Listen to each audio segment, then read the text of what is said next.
Glória a Deus. Estamos de volta com mais um estudo. Dessa vez, um novo tema. E o tema que nós trazemos hoje, o título é Por que a Bíblia? E a pergunta, na verdade, isso é o início de muitas perguntas, né? Por que a Bíblia deve ser lida? Por que a Bíblia é a palavra de Deus? Por que a Bíblia deve ser tomada como uma verdade absoluta? Por que a Bíblia é tão importante para as nossas vidas? Por que a Bíblia? Um monte de coisas. E a gente vai tentar responder essas perguntas aqui da melhor maneira possível, né? Para que, de fato, a gente possa ter um novo olhar a respeito da palavra de Deus. Eu quero, mais uma vez, lembrar que nós estamos com um novo programa de leitura da Bíblia, que a proposta é seguir o ano todo com uma leitura diária, né? Começa em janeiro, dia 1º, dia 2, dia 3, dia 4, nós já estamos no dia 6. E hoje, então, seria Daniel capítulo 6. Se você ainda não começou, tenta correr atrás para chegar no dia certinho, mas não deixe de fazer parte dessa proposta. E talvez exatamente por conta da importância disso e da importância de nós estarmos iniciando o ano e por isso iniciando esse novo programa de leitura bíblica, é que eu acho que meu coração se encheu de desejo de falar sobre a Bíblia. A princípio, eu vou estar falando sobre algumas coisas que talvez você possa pensar assim, mas isso eu já sei. Ótimo que você saiba. A minha proposta não é ser a descobridora da roda e trazer todas as informações inéditas que ninguém nunca ouviu. Mas eu tenho certeza que no meio de nós há pessoas que não sabem algumas coisas realmente importantes. E que por isso eu vou estar começando desde o iniciozinho, uma apresentação da Bíblia inicial e depois falando de coisas, né, mais profundas, exatamente para tentar preencher algumas lacunas que eu sei que muitas pessoas têm. E que às vezes, por parecer meio óbvio, a gente fica até às vezes constrangido de perguntar. Então, para ninguém precisar perguntar, a gente fala. E quem não sabe, passa a saber. E quem já sabe, amém, glória a Deus, ouve mais uma vez. Ok? Então, antes de nós começarmos, eu gostaria de fazer uma oração.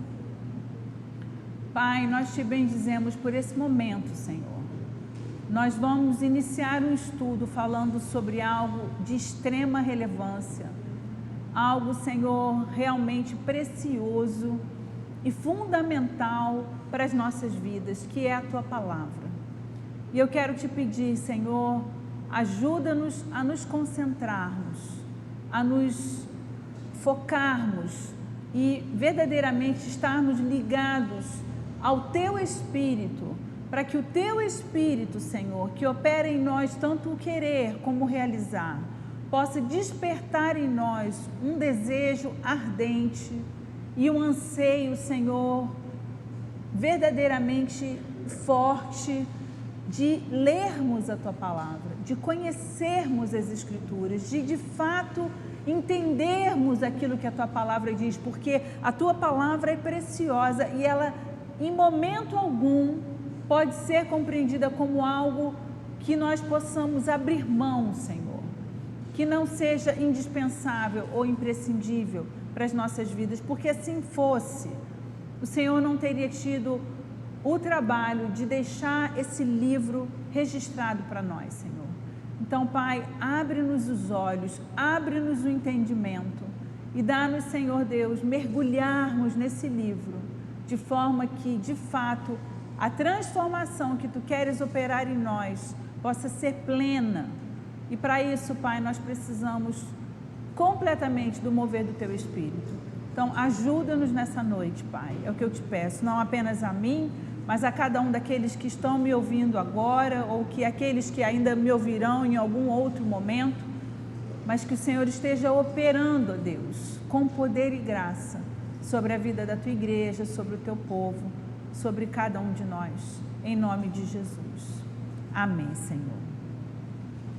Amém. Então, mais uma vez, o objetivo desse estudo é nós entendermos o porquê da importância de não apenas nós conhecermos, mas nós de fato praticarmos aquilo que a palavra de Deus nos ensina, né? Qual a importância, a relevância disso? A gente vai iniciar com uma apresentação da Bíblia e com alguns princípios fundamentais. Então, basicamente, hoje é o que a gente vai ver aqui, tá? Então, só como uma informação assim geral, a Bíblia se apresenta dentro da própria Bíblia com 3 nomes. A gente vê a Bíblia sendo chamada de Bíblia, né? Que vem da palavra biblon. Essa palavra grega biblon quer dizer o rolo do livro. E a gente vê, por exemplo, em Hebreus capítulo 10, versículo 7, o seguinte escrito: então eu disse, eis aqui estou, no livro do rolo está escrito a meu respeito, para fazer, ó Deus, a tua vontade. Essa expressão no livro do rolo é a palavra grega biblon, da onde vem a palavra Bíblia, tá?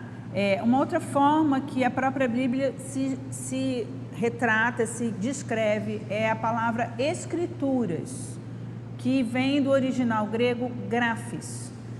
Lá na segunda carta de Pedro, no capítulo 3, versículo 16, a Bíblia diz o seguinte: ao falar acerca destes assuntos, como de fato costuma fazer em todas as suas epístolas, o apóstolo Pedro está falando a respeito de Paulo, daquilo que Paulo falava nas suas epístolas, nas quais há certas coisas difíceis de entender, que os ignorantes e instáveis deturpam, como também deturpam as demais escrituras, para a própria destruição deles. Então, Pedro aqui acentua o perigo de nós distorcermos a palavra de Deus, nós distorcermos aquilo que nós lemos. E aí mais tarde eu vou estar falando de que maneira a gente pode evitar essa distorção da palavra, que é de extremo prejuízo, né? E aqui Pedro diz que essa distorção vem para a própria ruína e destruição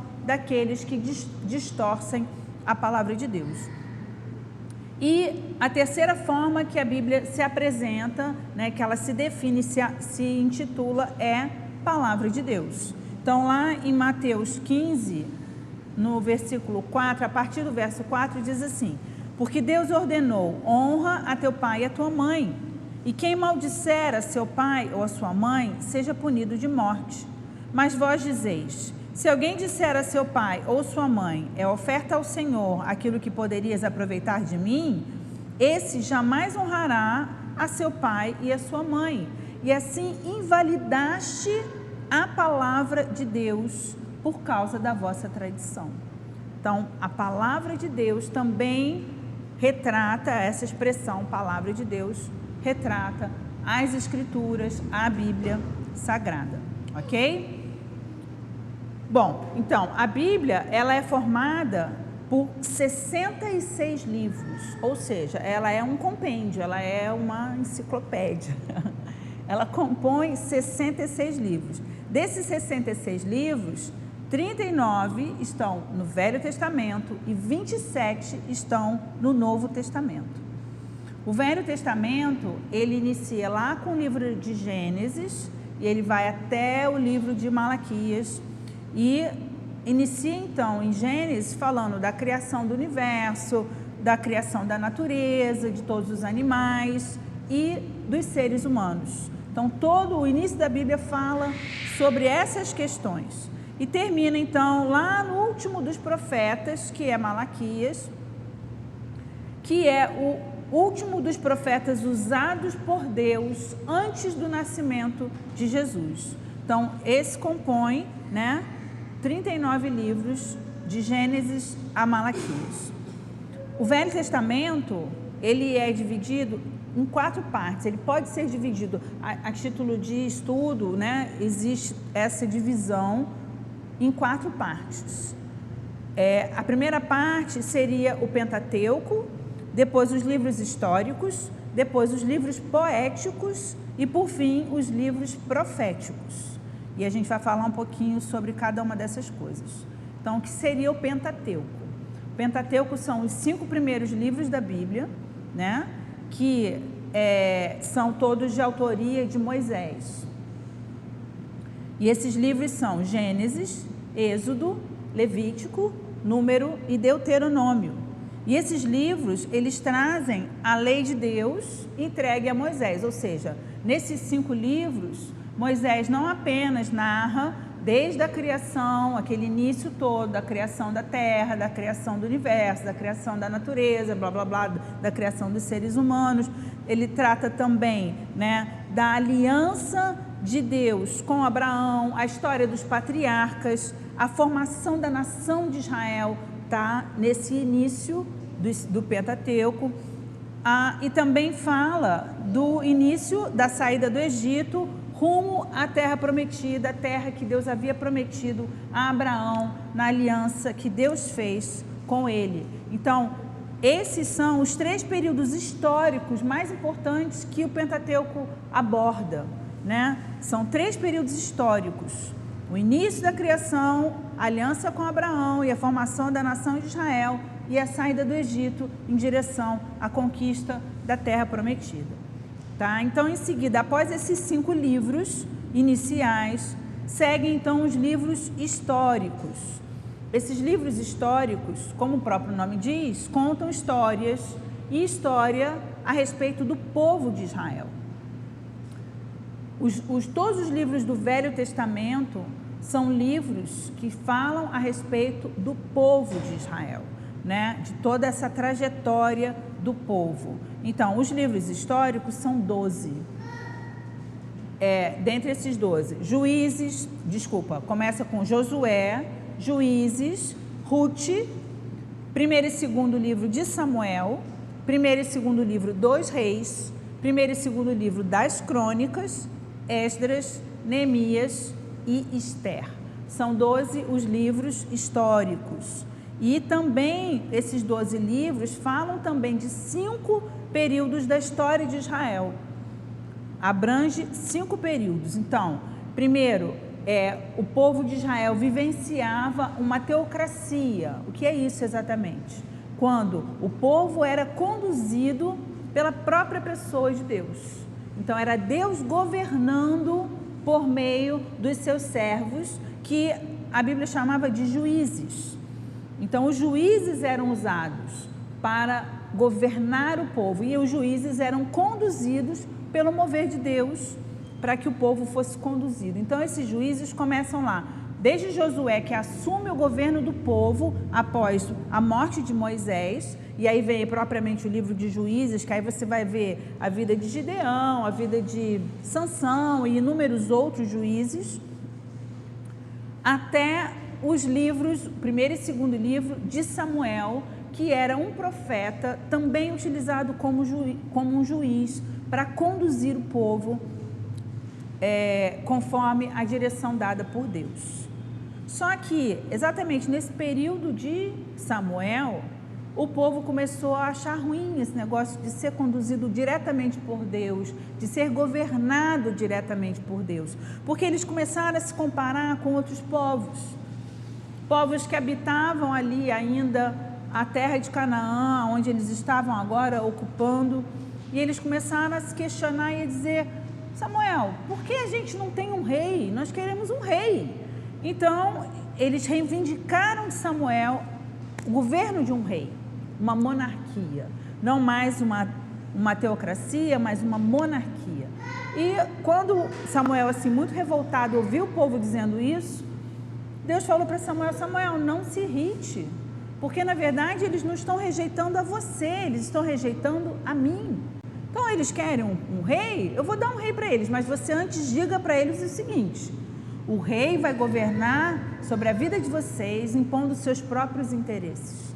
Ele vai ter direito sobre a vida de vocês, sobre as posses de vocês, sobre as terras de vocês. Ele vai requerer impostos, ele vai tomar as suas mulheres, ele vai levar os seus filhos para combater as suas guerras. É isso que vocês querem? E o povo: é isso que nós queremos. Então, Samuel, dirigido pela pessoa de Deus, ele escolheu o primeiro rei de Israel, que foi Saul. E aí então começa o segundo período histórico desses livros históricos, né? Que é quando o povo passa a viver debaixo de uma monarquia, ok? De Saul até Salomão, o governo do povo, a monarquia, esse rei que governava sobre o povo de Israel, governava sobre as 12 tribos. E aí eu quero fazer uma pausa aqui para que a gente fale sobre isso. O que são as 12 tribos de Israel? As 12 tribos de Israel são a descendência de Jacó. Toda a aliança de Deus começou com Abraão. Então, Abraão gerou a Isaac, Isaac gerou a Jacó. E a partir de Jacó vieram 12 filhos, desses 12 filhos, 12 tribos, que não são necessariamente os 12 nomes dos 12 filhos, porque ao invés do nome de José, que seria uma das tribos, saiu José e entraram seus 2 filhos, Manassés e Efraim. Então, sai entram 2 tribos. E no lugar, agora seriam 13 tribos, né?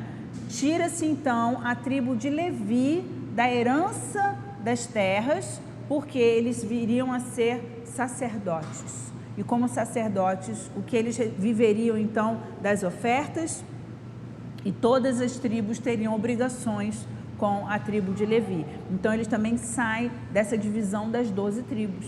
Então o que acontece?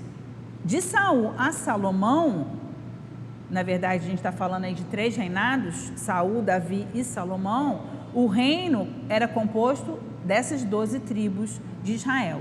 A partir de Roboão, que é o filho de Salomão, há um racha no reino.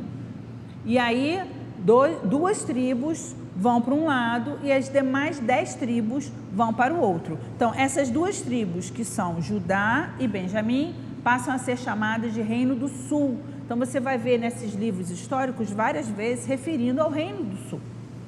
E as demais 10 tribos compunham o Reino do Norte, mas uma chamada de Judá, que era composta por Judá e Benjamim, e a outra chamada do Reino de Israel, que era composta pelas demais tribos, tá? O Reino do Sul e o Reino do Norte. Então, a gente passa para o 4º período histórico desses 12 livros, que é o período que fala sobre o cativeiro. Por que o cativeiro? Porque esse povo, tanto Judá quanto Israel, caminhava em extrema desobediência para com Deus. E essa desobediência não era do tipo assim, não queremos Deus na nossa vida. Não, eles estavam completamente influenciados pelos deuses dos povos que viviam ao redor deles, e por conta dessa influência, eles passaram a adorar outros deuses. Então você vai ouvir, por exemplo, eles adorando a Baal, que também era chamado de Bel, você ia ouvindo eles adorando a Astarote, uma série de outros deuses, né, que esses povos adoravam, e eles eram então profundamente influenciados por essas pessoas e passaram a adorar outros deuses, mas ao mesmo tempo eles não rejeitaram o Deus de Israel. Eles queriam, na verdade, adorar todos os deuses. E o Senhor se voltava para eles com inúmeras repreensões, chamando-os de adúlteros, porque eles estavam adulterando a aliança de Deus com eles, e chamando-os de idólatras, porque eles adoravam a ídolos. Então, na verdade, Deus os repreendia duramente, e aquele povo não se arrependia. E a Bíblia fala em diversos lugares que eles adoravam ao Senhor de lábios, mas não o adoravam de coração. E tudo isso não foi escrito em vão, tudo isso não foi registrado apenas para que a gente saiba o que aquele povo de Israel fez ou deixou de fazer. Tudo isso foi escrito para o nosso ensino, para a nossa própria advertência, para que a gente possa refletir a respeito das nossas próprias vidas e não repetirmos os erros que esses homens cometeram. E uma das coisas que realmente aborrecia muito ao Senhor era uma adoração e um serviço a Deus de lábios e não uma obediência sincera de coração. E nós vamos ver isso inúmeras vezes. Então, os profetas repreendiam Israel e advertiam: se vocês caminharem, continuarem caminhando dessa forma, eu vou trazer sobre vocês o cativeiro, uma punição, vocês precisam parar de viver dessa maneira. E essa advertência foi entregue inúmeras vezes e o povo não se arrependeu. E aí, por conta desse não arrependimento, o cativeiro veio. Então, primeiramente, o cativeiro de Israel, que foi levado cativo pela Síria, pelo reino da Síria, as 10 tribos de Israel, e posteriormente o cativeiro de Judá, que foi levado cativo para a Babilônia. E curioso é pensar que a Bíblia diz o seguinte, que Judá assistindo Israel sendo levado cativeiro em vergonha, em derrota, em humilhação, Deus esperava que isso os quebrantasse, que isso de alguma forma os ajudasse a reverem a postura deles, e nada aconteceu.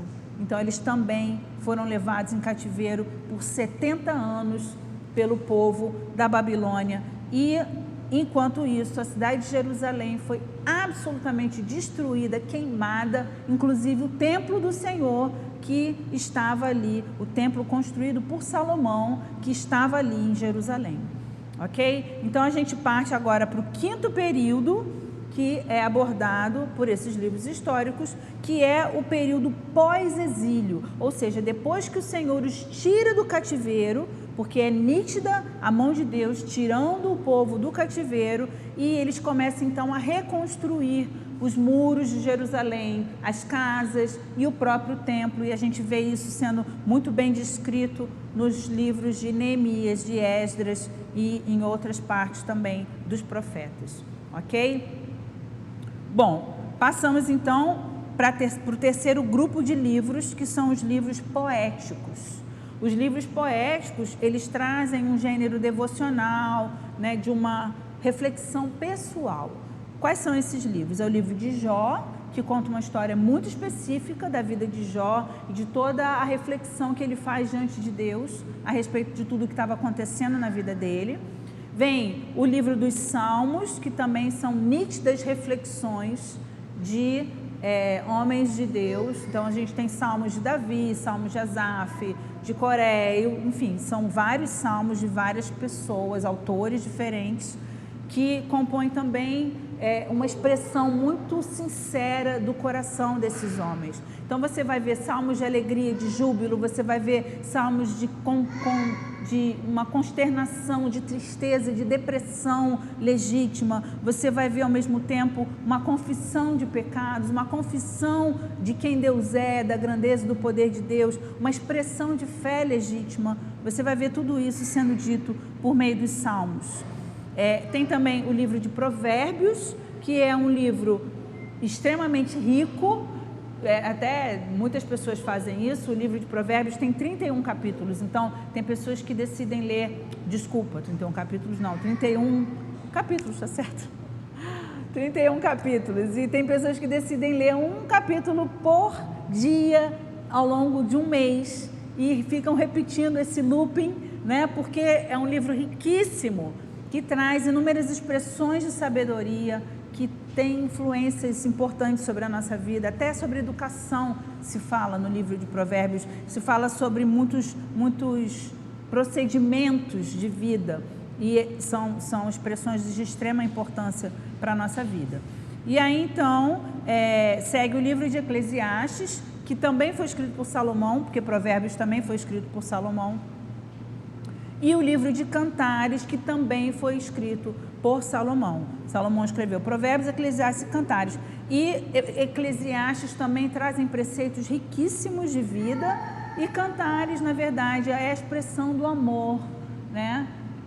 Ele está falando ali da amada dele, mas na verdade a Bíblia, por ser absolutamente voltada para a pessoa de Cristo, e a gente vai ver isso mais tarde, o livro de Cantares representa o amor e a aliança de Jesus com a sua igreja, com a sua noiva. É um livro bastante bonito, muito poético, de fato. Bom, por fim, nós vamos então para o último agrupamento dos livros, que são os livros proféticos. Esses livros proféticos são palavras liberadas por Deus por meio dos seus profetas diretamente ao povo de Israel.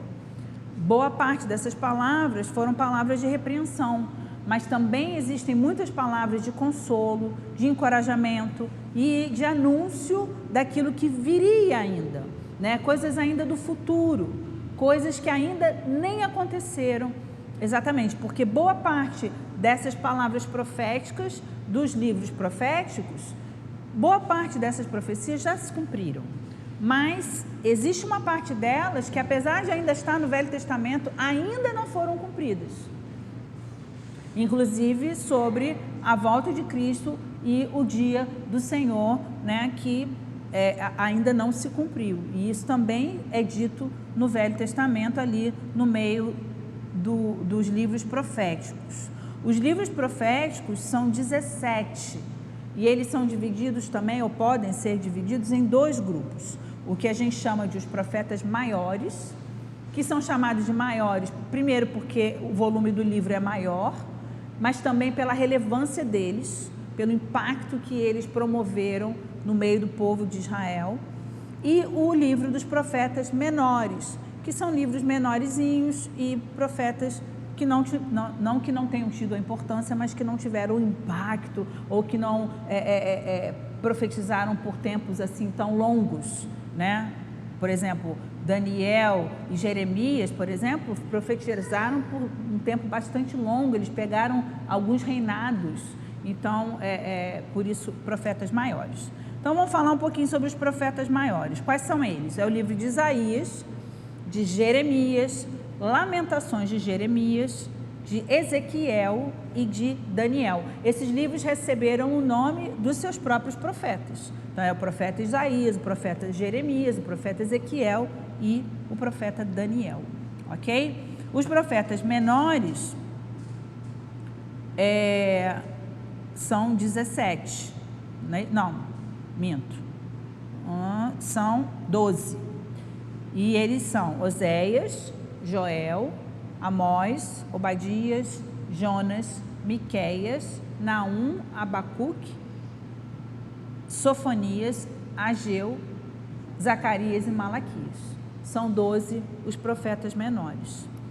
Todos eles instrumentos nas mãos de Deus para mandar recados ao povo de Israel. Ok? Então, vamos entender o seguinte, da onde é que se formou esse cânon desses 39 livros que compõem o Velho Testamento. Ele vem a partir da Septuaginta, que foi a tradução que foi feita do hebraico, a língua original, para o grego koiné. Então, a Septuaginta que fez essa tradução, foi a primeira tradução, a mais antiga tradução das escrituras hebraicas, foi o que formou esse cânon, e esses livros são reconhecidos como inspirados, absolutamente inspirados por Deus, não apenas pelos judeus, mas também por nós evangélicos, ok? Essa tradução da Septuaginta, ela ocorreu entre os séculos 3 e 1 antes de Cristo. Então, foi tudo anterior à vinda de Jesus lá em Alexandria. E o grego koiné, que foi a tradução que foi feita do hebraico para esse grego, esse tipo de grego, também era a língua utilizada nos tempos de Jesus. Então, o Novo Testamento também foi escrito em grego koiné. Nos tempos de Jesus se falava aramaico, se falava hebraico, se falava grego, se falava latim. Mas esses livros foram escritos, os livros do Novo, em grego, e os do Velho traduzido do hebraico para o grego, ok? Eu quero falar rapidamente sobre a Bíblia Católica, para tentar clarear algumas dúvidas que às vezes podem existir. A versão católica, ela é um pouco diferente da versão evangélica, por quê? Porque a versão católica, ela não vem dessa tradução da Septuaginta, ela vem da tradução da Vulgata, que fez a tradução do hebraico para o latim. Então, foi uma outra forma de se traduzir, e com isso eles formaram um cânon que difere um pouco da nossa, né? E o que difere da nossa? Bom, além dos livros apócrifos, que são livros que não são considerados como inspiração divina, por quê? Esses livros eles surgiram depois de Malaquias. Entre Malaquias e a vinda de Jesus foram escritos os livros apócrifos. Então, esses livros, eles não são considerados canônicos, por isso eles não fazem parte do cânon do Velho Testamento, não são considerados como livros inspirados por Deus. E além desses livros que não compõem a nossa Bíblia, né, e também não compõem as escrituras hebraicas, eles trazem mais algumas diferenças dentro dos livros que são comuns. Por exemplo, nós temos o primeiro e o segundo livro de Samuel e o primeiro e o segundo livro dos reis. Eles chamam de primeiro, segundo, terceiro e quarto livro dos reis. Então, essa é uma diferença. Por exemplo, nós temos o primeiro e o segundo livro das crônicas. E para eles chamam de primeiro e segundo difícil essa palavra. Paralipomenos. São os livros que nós chamamos de crônicas e eles chamam com esse nome. O livro de Esdras e de Neemias, que estão na nossa Bíblia, eles são chamados de primeiro e segundo Esdras. Eles não têm o livro com o nome Neemias, tá? Então, e também existem algumas alterações no número dos salmos. Então, às vezes, por exemplo, se eu não me engano, o Salmo 91 nosso, para eles é o 90. Então, tem algumas alterações aí na numeração dos salmos, tá certo? Bom, o Velho Testamento, só a título de curiosidade, ele foi dividido em capítulos no ano de 1250, ou seja, é uma coisa muito mais atual, essa divisão em capítulos. Antigamente era uma coisa direta, né? E aí, para título de facilitar a leitura, eles dividiram em capítulos no ano de 1250 e dividiram em versículos no ano de 1445. Isso é só uma curiosidade. Então, vamos falar um pouco agora do Novo Testamento, que compõe os demais 27 livros da Bíblia, porque ao todo são 66 livros. O Novo Testamento, ele pode ser dividido também em 4 partes. E a gente tem, as partes são os evangelhos, o livro histórico, as epístolas e o livro profético. Então, vamos lá. Os evangelhos são 4. Mateus, Marcos, Lucas e João. São 4 os evangelhos. O livro histórico é o livro de Atos dos Apóstolos, que é exatamente o livro que conta a trajetória do início da formação da igreja e aquilo que a igreja foi enfrentando ao longo desse caminho.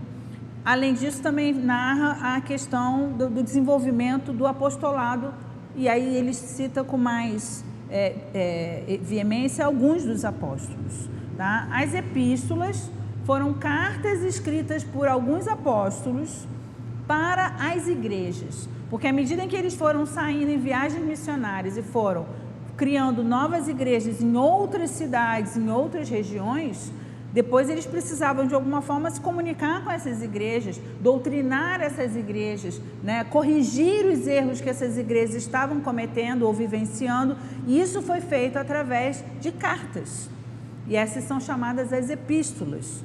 Então são 21 cartas, 21 epístolas, que são Romanos, 1º e 2º aos Coríntios, Gálatas, Efésios, Filipenses, Colossenses, 2 cartas aos Tessalonicenses, 2 cartas a Timóteo, uma carta de Tito, ou para Tito. Agora me deu dúvida. Abre para mim rapidinho, acho que é uma carta de Tito. Dá uma conferida que agora me deu dúvida. Filemon, a carta aos Hebreus, Tiago, que é uma carta do apóstolo Tiago, 1ª e 2ª carta de João, 1ª, 2ª, 3ª carta, 1ª e 2ª carta de Pedro, 1ª e 2ª e 3ª carta de João. Oi? Ah, obrigada. Então, corrigindo, a epístola de Tito não é de Tito, é a Tito, né? Então, é uma carta a Tito, do apóstolo Paulo a Tito. E, por fim, a epístola de Judas. Então, é importante a gente entender quem são os autores dessas epístolas, porque na hora que a gente se refere a elas, isso vai fazer diferença. Então, por exemplo, eu digo assim, abra sua Bíblia em 1ª aos Coríntios. Por que aos Coríntios? Porque foi uma carta do apóstolo Paulo escrita aos Coríntios. Mas quando eu falo, por exemplo, da epístola de Pedro, eu não digo primeira a Pedro, eu digo primeira de Pedro, porque foi uma carta escrita por Pedro para as igrejas. Então isso faz diferença na forma como a gente fala o nome das epístolas, tá? Isso é só para a gente falar direitinho. Tiago escreveu sua própria epístola, então a epístola de Tiago, epístola aos Hebreus, então abra na epístola aos Hebreus, ou então abra em Hebreus, também a gente pode falar assim, ok? Por fim, o quarto e último livro, que é o grupamento de livros, que na verdade é composto por um único livro, que é o livro profético, que é o livro de Apocalipse, também chamado de livro da revelação, ok? Os 4 evangelhos, eles, dos 4 evangelhos, os 3 primeiros são chamados de sinóticos. Por que ele tem esse nome? Mateus, Marcos e Lucas. São chamados de evangelhos sinóticos porque eles seguem uma narrativa muito semelhante. Então você vai ver diversos trechos que tem lá, que está sendo narrado em Mateus, por exemplo, você vai ver a narrativa em Marcos e a mesma narrativa em Lucas, às vezes com alguma diferença. Então, quando a gente esbarra com diferenças, detalhes na diferença da narrativa dos mesmos textos, dos mesmos acontecimentos, o que a gente faz? A gente joga fora o que sobra de informação ou a gente agrega o que sobra de informação? Verdade, nós vamos sempre agregar, porque se Marcos, por exemplo, fala que Jesus mandou os discípulos irem na cidade ao lado, falar com o dono lá da casa, que ele precisava do burrinho e do lugar para o cenáculo para fazer a ceia, por exemplo, e em Marcos ou em Lucas coloca mais informação além disso, você não vai desprezar o que está sendo agregado, você vai acrescentar, porque a Bíblia, ela se completa. Nós não podemos pegar textos isolados da Bíblia e traçarmos uma interpretação a respeito disso. A gente precisa ter o entendimento de toda ela, porque ela se responde, ela se completa, ela se autoexplica. Então, as informações complementares, na verdade, elas enriquecem ainda mais o bowl de informações que a gente tem a respeito dos fatos e dos acontecimentos, ok? O Evangelho de João, que sai desses sinóticos, ele é um evangelho muito diferente dos demais. Por quê? Porque ele está absolutamente focado nos últimos dias da vida de Jesus. Então ele não fala do nascimento, ele não fala de uma série de milagres que Jesus fez ao longo do caminho, ele não fala de um monte de coisas, porque ele foca nos últimos acontecimentos da vida de Jesus aqui na terra, da vida terrena de Jesus, ok? É interessante a gente pensar que essa simbologia dos 4 evangelhos, né, o número 4 na Bíblia, ele traz uma ideia de universalidade. Ele representa a universalidade. E quando você pensa naquilo que é universal, você pensa naquilo que é para todos. Então é interessante a gente pensar que 4 evangelhos representam a universalidade de uma informação que foi descrita a todos, foi oferecida a todos. Por quê? Porque a salvação é para todos. Então Jesus veio para se mostrar e se revelar a todos, a toda a humanidade. E pensar nisso é bastante interessante.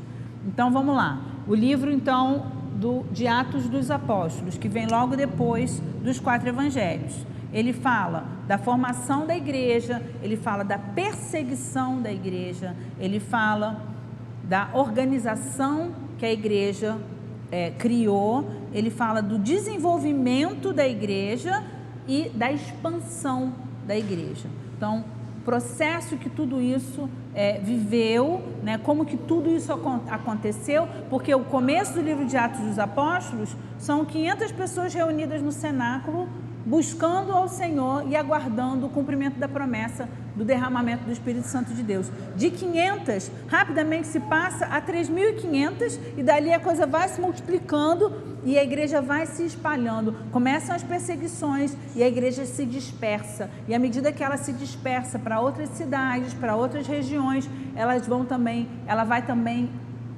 alcançando outras vidas. E com isso a gente começa a ver a conversão dos gentios ao evangelho. Por quê? Até então o evangelho era apenas pregado aos judeus. E a partir desse momento da perseguição em que a igreja se dispersa, você começa a ver a igreja pregando aos gentios. E por isso hoje estamos aqui, alcançados pelo amor de Deus, porque esse evangelho chegou a nós também, que não somos judeus. Glória a Deus por isso, né? Então, mais tarde a gente vai ver assim, o quanto que foi difícil para os judeus entender que a salvação não era apenas para eles, mas também era para os gentios, ou seja, a salvação era universal, era para todos, como os evangelhos, né? Representando essa universalidade. E isso é muito lindo, e a partir disso a gente vê uma igreja que vai se modificando na sua forma de entender a palavra de Deus e de entender a revelação do propósito de Deus através da salvação por meio de Jesus Cristo. Amém? Então, esse livro dos Atos dos Apóstolos também expõe o desenvolvimento ministerial de alguns dos apóstolos que se destacaram mais. Então, você vê desenvolvimento na verdade, o surgimento, né, do apóstolo Paulo, porque ele era um judeu que perseguia a igreja. Então, o livro de Atos conta a conversão do apóstolo Paulo, e a partir dessa conversão, o desenvolvimento do seu ministério, o desenvolvimento e a influência de Pedro, de Tiago e de tantos outros ali que se mostra, Barnabé e tantos outros que se mostram fundamentais na estrutura e na formação da igreja. Amém? Então vamos lá para as epístolas. As epístolas são livros de extrema importância. Por quê? Porque são elas que trazem a doutrina que fundamenta a igreja, né? São elas que definem a nossa prática de fé. Então, exatamente as epístolas é que vão balancear, porque imagina, você tem toda a estrutura judaica e você pega esses judeus que se converteram a Cristo, carregado de muitas tradições e de muita religiosidade. Você pega gentios que eram completamente idólatras, adoravam inúmeros deuses, desde adorar o sol até adorar ídolos, e você traz essas pessoas para o evangelho, para a revelação da salvação por meio de Cristo. O que pode dar no meio de tudo isso? Muita confusão, muita mistura de informações. Então, os apóstolos tinham que fazer uma limpeza no meio de tudo isso. Primeiro, por meio de muitas explicações e provas, né, do que a palavra de Deus diz. Eles tinham que comprovar aquilo que era de Deus e aquilo que não era de Deus, aquilo que Deus aprovava, aquilo que Deus rejeitava, aquilo que apontava para um caminho de salvação e aquilo que apontava para um caminho de perdição, aquilo que era um preconceito, um equívoco e aquilo que era santo, reto, justo e verdadeiro. Então, os apóstolos, eles tiveram um imenso trabalho de escrever essas cartas, a fim de que essas cartas chegassem a todas as igrejas e essas informações fossem passadas ali para todos, né? São 13 cartas do apóstolo Paulo e 8 cartas de outras pessoas. São chamadas de as cartas paulinas e as cartas gerais. Gerais porque tem vários autores aí misturados. A carta aos Hebreus, por exemplo, é uma carta que não tem uma autoria assinada, porque muitas das cartas vêm diretamente assinada, ou lá no início dela, eu, apóstolo Paulo, servo do Senhor Jesus, ou então lá no final dela dizendo, eu, Paulo, de próprio punho, assino, ou então Pedro, e etc e tal. Então fica claro e fácil saber quem são os autores das cartas, mas na carta aos Hebreus não existe uma assinatura, então não tem como a gente dizer categoricamente de quem é essa carta. Mas a verdade é que a carta traz uma similaridade enorme com a forma de Paulo escrever. Mas a gente não pode garantir isso. Então é melhor não dizer quem é o autor da carta aos Hebreus, porque nós não temos isso registrado. Apesar de haver essa desconfiança aí pelo estilo de escrita e até por um comentário que Paulo faz a respeito de Timóteo. Timóteo era, né, um filho na fé de Paulo, um homem que era muito próximo a Paulo, de uma convivência íntima, e aí nenhum outro apóstolo demonstrou essa intimidade toda com Timóteo. Então, mais uma coisa para reforçar a ideia de que possa ter sido Paulo o autor da carta aos Hebreus, mas a gente não pode afirmar, então esquece, deixa essa carta no meio das gerais e a gente deixa as outras 13, né, para o apóstolo Paulo, ok? O livro de Apocalipse, ele é um livro escrito pelo apóstolo João, em obediência a uma revelação recebida por ele na ilha de Patmos. João estava na ilha de Patmos preso para impedi-lo de pregar o evangelho. Então, os homens colocaram ele preso ali para proibi-lo de pregar o evangelho, e exatamente ali onde ele estava, na ilha de Patmos, foi quando ele recebeu uma visitação extraordinária do Espírito Santo de Deus e teve essa revelação gloriosa do livro de Apocalipse. E a ordem que João recebeu foi a seguinte, Apocalipse 1, verso 10 e 11. A Bíblia diz assim: achei-me em espírito no dia do Senhor e ouvi por detrás de mim grande voz, como de trombeta, dizendo: o que vês, escreve em livro. Ele estava recebendo uma ordem que ele se dispôs a obedecer. O que vês, escreve em livro e manda às 7 igrejas: Éfeso, Esmirna, Pérgamo, Tiatira, Sardes, Filadélfia e Laodiceia. Eram as 7 igrejas que deveriam receber essa carta, né? Na verdade, este livro que foi escrito pelo apóstolo João a partir dessa revelação que ele recebeu. Lá no versículo 19 do capítulo 1, também está escrito assim: escreve, pois, as coisas que viste, as que são e as que hão de acontecer depois destas. Então, João está falando de coisas que ele viu, ele está falando de coisas que já estão acontecendo, coisas presentes, como, por exemplo, as 7 igrejas que já existiam ali naquela região, e ele vai falar também de coisas que ainda vão acontecer. No meio de coisas que ainda vão acontecer, existem muitas coisas que ainda não aconteceram, né? E que nós estamos aguardando. Agora, eu faço questão de frisar que os acontecimentos das coisas descritas no livro de Apocalipse estão mais próximos do que nunca. E nós estamos, de fato, muito perto de que tudo isso aconteça, culminando com a volta do Senhor Jesus e o aprisionamento eterno do diabo e de todos os seus demônios no lago de fogo e enxofre, a saber, a segunda morte. Então, isso está muito perto de acontecer. E a Igreja de Jesus precisa estar pronta para esses acontecimentos, ok? Vamos ver alguns princípios fundamentais. Bom, primeiro princípio fundamental: toda a Bíblia, de Gênesis a Apocalipse, ela é inspirada por Deus. Esse é um princípio fundamental. Se você disser, mas eu não creio nisso, então a nossa conversa morre aqui mesmo. Porque esse é um princípio fundamental que a gente precisa compreender. E, na verdade, é um princípio de fé? Sim.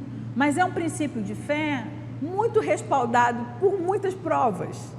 Se a gente parar para pensar que, ao longo de 1.600 anos, pensa nisso, ao longo de 1.600 anos, esses livros foram escritos por pessoas absolutamente diferentes, de culturas diferentes, de épocas diferentes, de circunstâncias diferentes.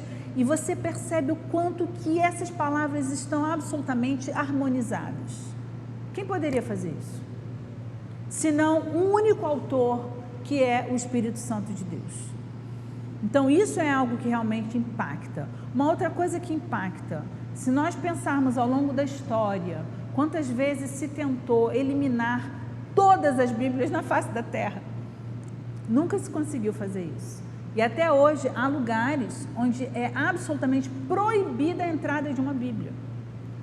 E as Bíblias continuam chegando de alguma maneira. né? Existe a história do irmão André, que é uma história maravilhosa, gloriosa, que é o fundador das Portas Abertas.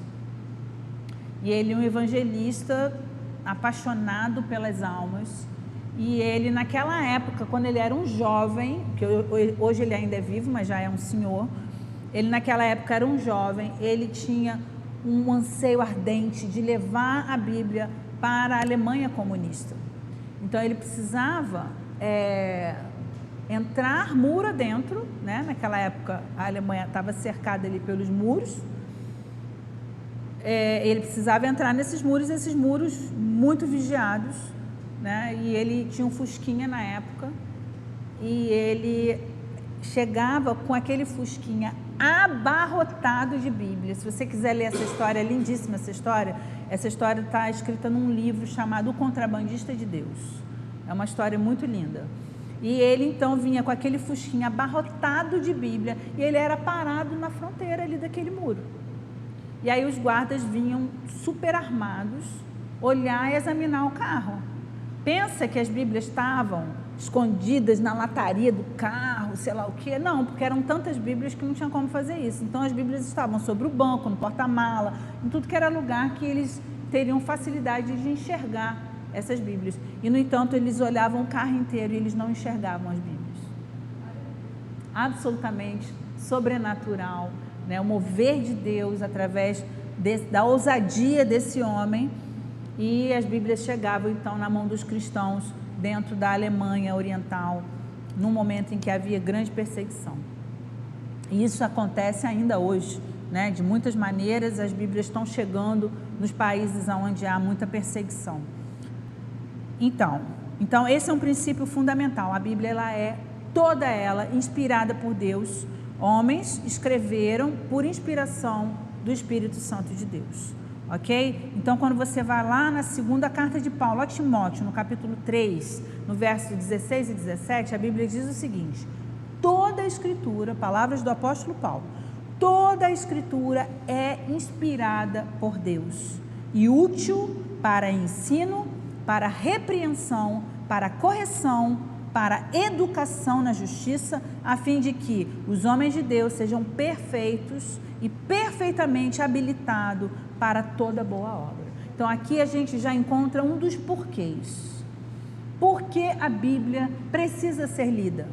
Porque ela foi criada para a nossa repreensão, ensino, correção, educação na justiça, não a justiça dos homens, mas a justiça de Deus, a fim de que os homens de Deus fossem perfeitos, perfeitamente habilitados para toda boa obra. Ou seja, por meio das Escrituras, nós somos transformados e capacitados a sermos reflexo daquilo que Deus anseia que sejamos, para refletirmos a glória de Deus e a pessoa de Jesus Cristo. Amém? Lá na segunda carta de Pedro, no capítulo 1, verso 20 e 21, diz assim: sabendo primeiramente isso, que nenhuma profecia da Escritura provém de particular elucidação, porque nunca jamais qualquer profecia foi dada por vontade humana. Entretanto, homens santos falaram da parte de Deus, movidos pelo Espírito Santo. Então, tanto o apóstolo Paulo quanto Pedro falam desse princípio fundamental de que toda a Escritura é absolutamente inspirada por Deus, que não são palavras humanas, mas são palavras de Deus para nós humanos, ok? Um outro princípio fundamental: a Bíblia é a nossa única regra de fé. Nós não temos outro livro, por melhor que seja, que venha estabelecer esse caminho e pautar os limites desse caminho, para que ele não possa ser desviado nem para a direita nem para a esquerda. A Bíblia é a nossa única regra de fé.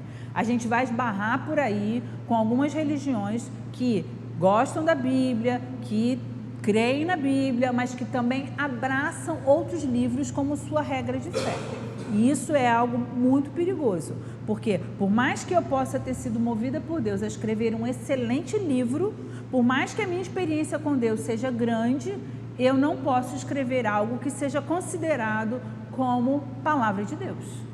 palavra de Deus, irrefutável, inquestionável, regra de fé, inspirada pelo Espírito Santo de Deus, é a Bíblia, ok? A gente vai encontrar muitos livros excelentes, mas nenhum deles será inquestionável.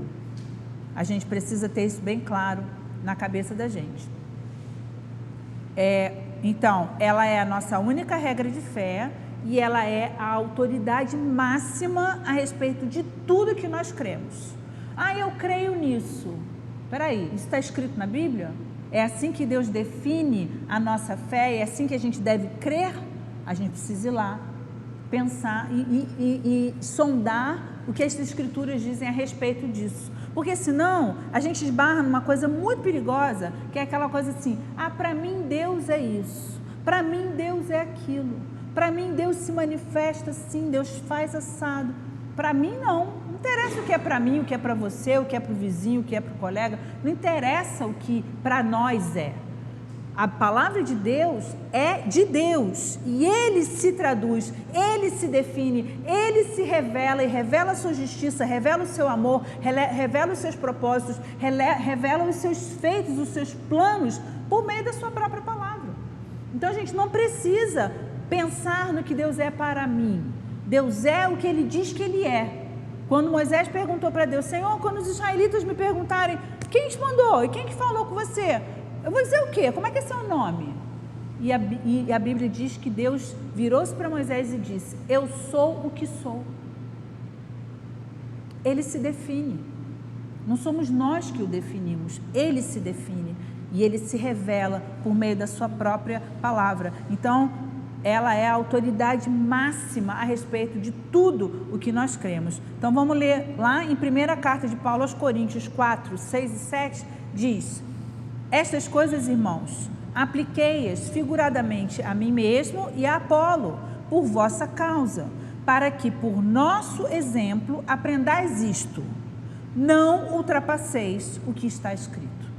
E aí continua o texto: a fim de que ninguém se ensoberbeça a favor de um em detrimento de outro, pois quem é aquele que te faz sobressair? E que tens tu que não tenhas recebido? E se o recebeste, por que te vanglorias? Como se o não tiveras recebido. Então, o que é que o apóstolo Paulo está dizendo aqui? Não ultrapasseis o que está escrito. A gente não pode dizer nada além do que está escrito. Sei lá, vou pegar qualquer exemplo. Não sei, agora fugiram os exemplos. Mas, por exemplo, Jesus vai voltar antes da grande tribulação. Não, Ele vai voltar durante a grande tribulação. Não, Ele vai voltar após a grande tribulação. Isso está escrito claramente na Bíblia? Com todas as letras? Está lá escrito: durante a grande tribulação, antes da grande tribulação, após a grande tribulação, Jesus volta. Está escrito isso? Não. Então a gente não pode afirmar isso. Você até pode estudar a Bíblia e pensar: olha, eu não tenho como afirmar, mas eu creio que Jesus vai voltar antes, durante ou depois. Aí cada escola, cada estudioso aí tem a sua percepção, a sua visão a respeito disso. Mas isso pode ser um sentimento, isso pode ser uma expectativa, mas isso não pode ser uma afirmação. Por quê? Porque não está escrito. Então, não ultrapasseis o que está escrito. Para quê? Para que nenhum de nós se ensoberbeça. Importante a gente pensar nisso. Porque Deus fala mais com um do que fala com o outro? A gente tem que ter cuidado. Lá em Atos 17:11, diz assim: ora, estes de Bereia, que eram os cristãos de Bereia, eram mais nobres que os de Tessalônica, pois receberam a palavra com toda a avidez. Mas por que eles eram mais nobres? Porque examinando as Escrituras todos os dias, para ver se as coisas as coisas eram de fato assim. Então, esses cristãos de Bereia, eles ouviam a pregação dos apóstolos e eles não se satisfaziam em ouvir a pregação dos apóstolos, eles iam nas Escrituras para conferir se aquilo que os apóstolos estavam dizendo, de fato, estava escrito. Olha o cuidado deles. E é esse cuidado que nós precisamos ter. Gálatas 1:8-9 diz assim: mas ainda que nós, ou mesmo um anjo, vindo do céu, vos pregue evangelho que vá além do que vos foi... Desculpa, estou lendo tudo errado. Vos pregue evangelho que vá além do que vos temos pregado, seja anátema. O que quer dizer anátema? Quer dizer maldito. Assim como já dissemos, e agora repito, se alguém vos prega evangelho que vá além daquele que recebestes, seja anátema. Há uma religião em que um homem, intitulado cristão, recebeu a visita de um anjo. E esse anjo deu uma revelação para ele. Ele escreveu um novo livro que passou a ser o livro de fé, de regra de fé. Gente, isso está escrito na Bíblia. Mais claro do que isso. Nem que um anjo venha do céu e pregue evangelho além ou diferente desse que a gente está pregando para você. Seja anátema. Então é muito importante a gente entender isso. Provérbios 30, 5 e 6 diz assim: toda a palavra de Deus é pura. Ele é escudo para os que nele confiam. Nada acrescentes às suas palavras, para que não te repreenda e sejas achado mentiroso. Nada acrescentes às suas palavras. Apocalipse 22, 18 e 19.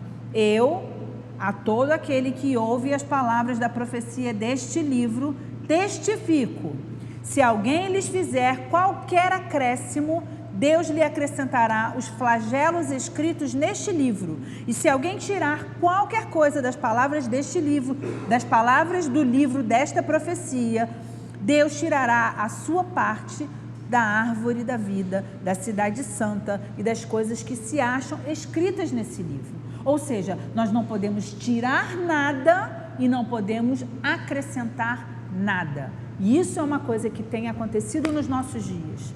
Muitas igrejas, muitos cristãos têm pego alguns textos que conflitam com seu estilo de vida, com aquilo que eles querem viver e fazer, e eles estão tirando da Bíblia alguns textos, criando uma nova Bíblia. Uma nova Bíblia sem aqueles textos que confrontam a escolha de vida que eles estão fazendo. Então, olha o que a Bíblia diz: quem tirar alguma parte deste livro, vai ser tirado também o seu nome do livro da vida. Isso é muito grave. Isso é muito grave. Aquele que acrescenta, terá acrescentado em sua vida os flagelos descritos nesse livro. Então a Bíblia não pode ser alterada, ela não pode ser acrescentada nem reduzida, e nós não podemos afirmar absolutamente nada que não esteja claramente escrito ali dentro das Escrituras, ok? Mais um preceito fundamental: a Bíblia, por ser palavra de Deus, é verdade absoluta. Eu posso discordar de você em um monte de coisas. Eu gosto de azul, você gosta de rosa, você gosta de peixe, eu não gosto de peixe, eu gosto de doce, você não gosta de doce. A gente pode discordar de um monte de coisa, mas a gente não pode discordar da palavra. Por quê? Porque ela é verdade absoluta. E se a gente descarta esse preceito, a gente então descarta que ela é a palavra de Deus. Por quê? Porque a Bíblia diz o seguinte, João 10, 34. Replicou-lhe Jesus: não está escrito na vossa lei? Eu disse: sois deuses. Se ele chamou deuses àqueles a quem foi dirigida a palavra de Deus, e a Escritura não pode falhar, então, daquele a quem o Pai santificou e enviou ao mundo, dizeis: tu blasfemas, porque declarei sou filho de Deus? Então Jesus pega a própria palavra de Deus, que aquele povo cria, e ele então o confronta com a verdade que eles estão tentando dizer ali, que Jesus era endemoniado, que Jesus era um homem que blasfemava, porque ele dizia que ele era o Filho de Deus. E é a própria Escritura que fala a respeito de Cristo. Então, esse é um outro princípio fundamental. As Escrituras não podem falhar. Aquilo que Deus disse, Ele vai cumprir. Ah, mas Deus está demorando muito para cumprir. Eu acho que isso nunca vai acontecer. Engano seu, engano de qualquer um de nós. Nós precisamos entender, aquilo que está escrito vai se cumprir, como se cumpriram inúmeras profecias até hoje, as demais que ainda não se cumpriram vão se cumprir. Quem estiver vivo, verá. E quem estiver na glória com Deus, também verá. Nós precisamos então testemunhar essa verdade. As Escrituras não falham, porque Deus não é homem para mentir. Então, lá em Números 23:19, a palavra de Deus diz: Deus não é homem para que minta, nem filho de homem para que se arrependa. Porventura, tendo ele prometido, não o fará, ou tendo falado, não o cumprirá. Ele vai cumprir, ele vai realizar aquilo que ele prometeu. Ok? Mais um princípio bíblico e fundamental.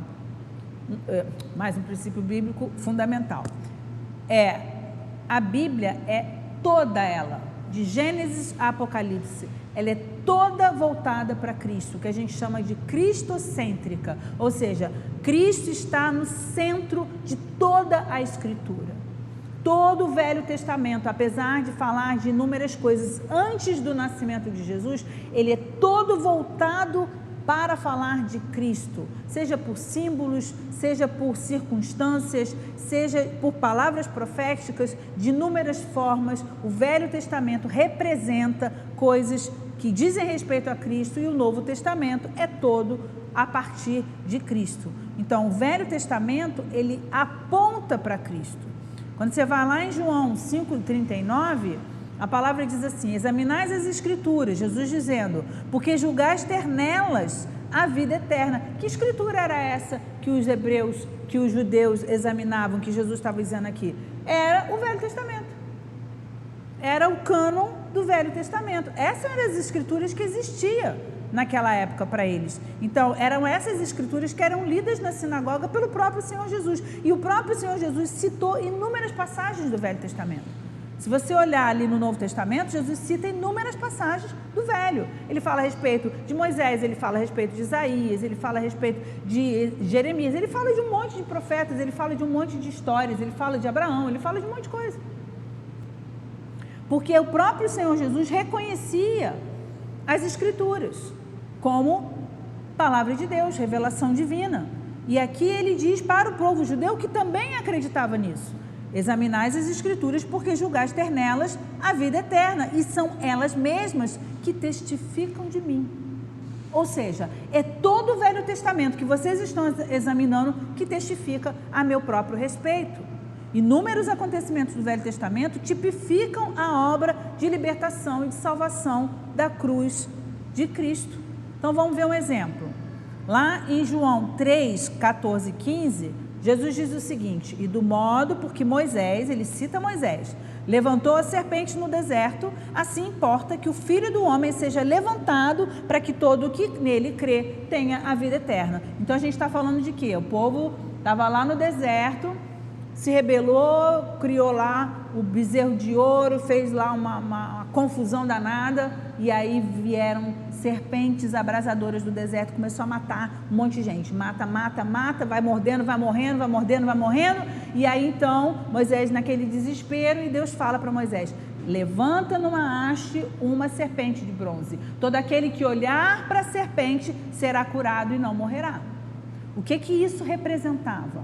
Representava exatamente a cruz de Cristo, Jesus erguido no madeiro, e que a Bíblia nos aponta: todo aquele que nele crê, todo aquele que olhar para ele e nele crer, não morrerá eternamente, será perdoado do seu pecado, que tem veneno mortal para as nossas vidas.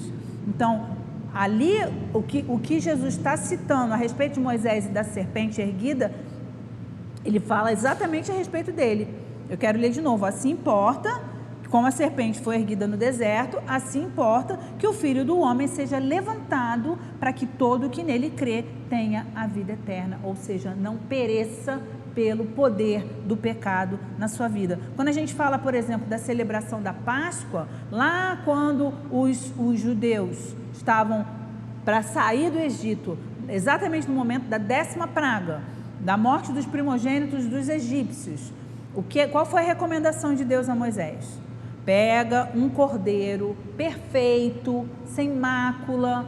Esse cordeiro vai ser sacrificado por cada família, e aí ele dá todas as instruções a respeito de como fazer isso, e aí o sangue desse cordeiro seja colocado nos umbrais das portas, e na hora em que o anjo da morte vier, passando pelas casas do Egito, a hora que ele esbarrar numa porta coberta por esse sangue, ele não entra nessa casa, e nessa casa o primogênito não vai morrer. O que essa celebração da Páscoa representa? Se nós nos voltarmos para o Novo Testamento, exatamente no momento da Páscoa judaica, foi o momento em que Jesus morreu. Isso é coincidência? Claro que não. Jesus morreu exatamente no momento da Páscoa judaica, que foi uma celebração que Deus mandou eles realizarem anualmente, desde aquela primeira Páscoa, que foi na morte dos primogênitos do Egito.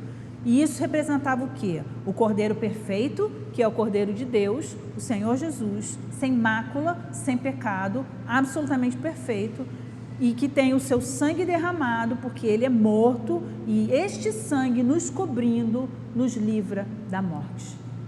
Essa é a simbologia daquela passagem da Páscoa, e que se converte em verdade consistente, sacrifício perfeito e eterno, que acontece na Páscoa, exatamente no momento em que Jesus morre na cruz do Calvário. A diferença do Velho Testamento para o Novo é que aqueles cordeirinhos mortos ali não ressuscitaram. E o nosso Cordeiro perfeito, o Cordeiro de Deus, ressuscitou, e ele está vivo, sentado à destra de Deus, para reinar pelos séculos dos séculos sobre aqueles que nele creram. Amém?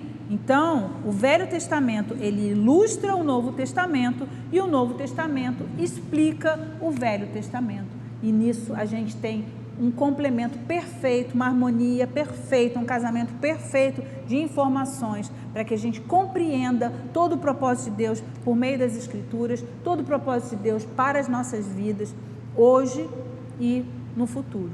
Amém? Vamos encerrar por aqui. Eu espero que toda essa explanação esteja te motivando e despertando em você uma imensa curiosidade de se comprometer com a leitura da palavra. Se você achar pouco, ler 1 ou 2 capítulos por dia, pode ler mais. Ninguém te proíbe disso. Pode ler mais. Você pode seguir a leitura aqui conforme está sendo proposta, e você pode, em paralelo, se dispor a ler outros livros de forma seguida também. Isso fica a seu critério. Mas leia a Bíblia e busque de Deus, que o Espírito Santo te traga entendimento. É óbvio que a palavra de Deus às vezes é complexa, ela traz símbolos, ela traz informações que estão em outros pedaços, e às vezes a gente tem dificuldade de entender isso. Mas a gente pode pedir ajuda, e a verdade é que quanto mais eu ler, quanto mais eu me acostumar com aquilo que está sendo dito, mais eu vou ser capaz de compreender. Então isso é um processo, que não é no estalar de dedos, mas é um processo de crescimento à medida em que a gente vai se inteirando e se familiarizando cada vez mais com essa palavra preciosa, riquíssima e imprescindível para as nossas vidas. Amém? Eu quero que você esteja com um desejo ardente de conhecer cada vez mais as Escrituras, em nome de Jesus. Vamos orar então. Pai, nós te damos graças por essa introdução, por essa apresentação da Bíblia, Pai. Talvez muitos dos que estão ouvindo já soubessem da grande maioria ou da totalidade dessas informações, mas também há aqueles que não conhecem, que não conheciam essas informações. Então a gente começa nivelando o conhecimento, Pai, e tentando de alguma maneira abraçar a todos nós, porque todos nós carecemos dessa palavra, todos nós precisamos conhecê-la, e não apenas conhecê-la, praticá-la, Senhor.